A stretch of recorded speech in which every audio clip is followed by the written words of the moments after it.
Bismillah, Assalamualaikum warahmatullahi wabarakatuh. Alhamdulillah, hamdan katsiran thayyiban mubarakan fi kama yuhibbu rabbuna wa yarda. Asyhadu an la ilaha illallah wahdahu la syarikalah wa asyhadu anna Muhammadan abduhu wa rasuluh. Allahumma shalli ala Muhammad wa ala alihi wa man tabi'ahum bi ihsanin ila yaumiddin. Anak-anakku yang insyaallah dirahmati oleh Allah Subhanahu wa taala, alhamdulillah kita masih berada di dalam bulan suci Ramadan, yang dimana kita semua mengetahui di dalam bulan suci Ramadan Allah berikan rahmat ampunan banyak sekali, yang dimana di dalam bulan suci Ramadan Allah memberikan kita kesempatan untuk melipat gandakan pahala kita dari 10 hingga 700 kali lipat. Yang dimana juga dalam bulan suci Ramadan kita sama-sama dianjurkan untuk memaksimalkan ibadah kita.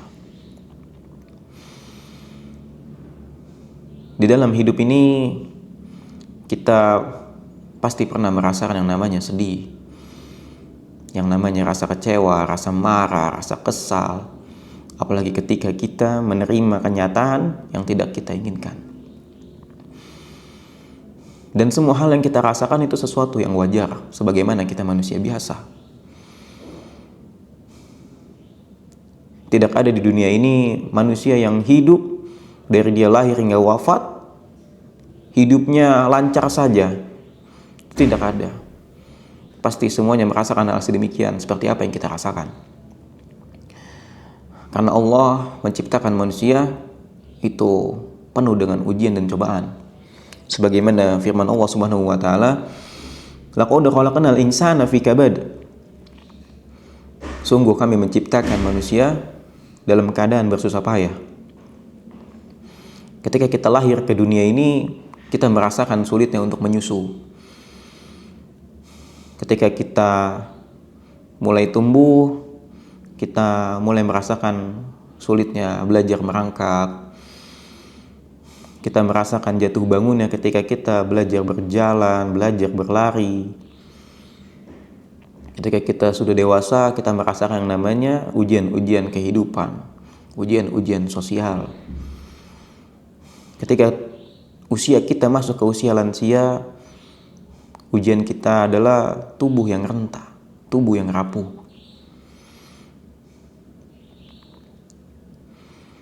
Terkadang kita melewati jalan yang sangat terjal, padahal sebelumnya kita melewati jalan yang sangat landai.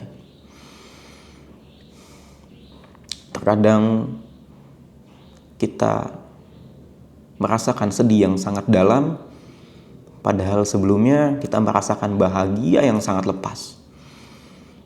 Tapi itulah kehidupan. Yang namanya bahagia, sedih, tertawa, menangis, itu tidak akan pernah lepas dari itu semua. Karena memang itu fitrahnya.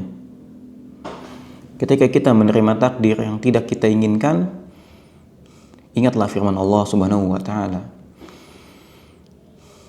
"Wa 'asa an takrahu syai'an wa huwa khairul lakum. Wa 'asa an tuhibbu syai'an wa huwa syarrul lakum. Wallahu ya'lamu wa antum ta'lamun." Boleh jadi kamu membenci sesuatu padahal ia amat baik bagimu. Dan boleh pula kamu menyukai sesuatu padahal ia amat buruk bagimu. Allah mengetahui dan engkau tidak mengetahui.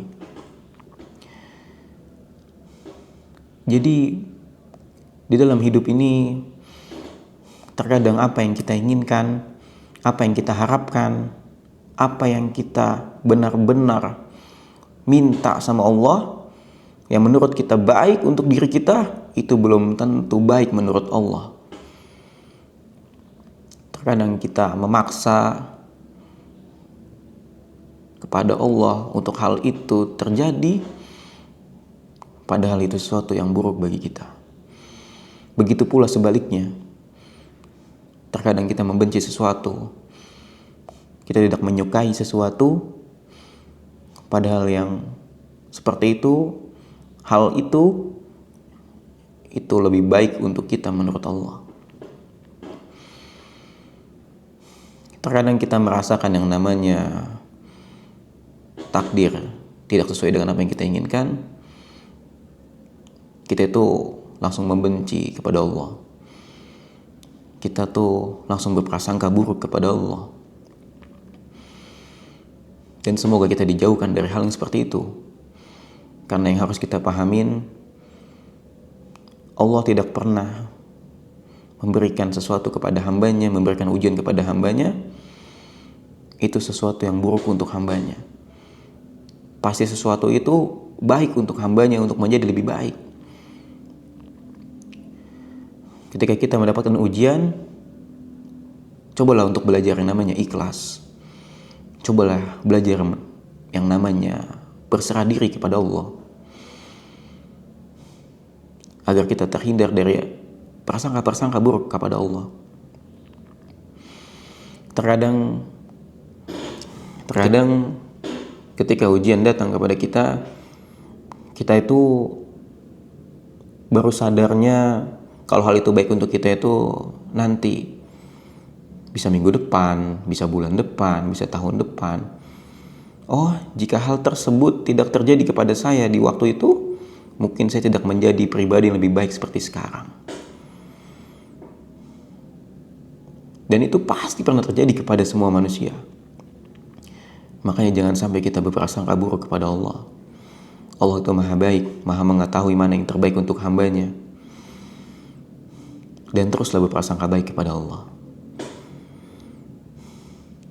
Insya Allah di kurma ini apa yang disampaikan bisa menjadikan manfaat untuk semuanya, untuk kalian semua dan untuk Ustadz sendiri. Akhirul kalam, subhanakallahumma wa bihamdika, asyhadu an la ilaha illa anta wa astaghfiruka wa atubu ilaik.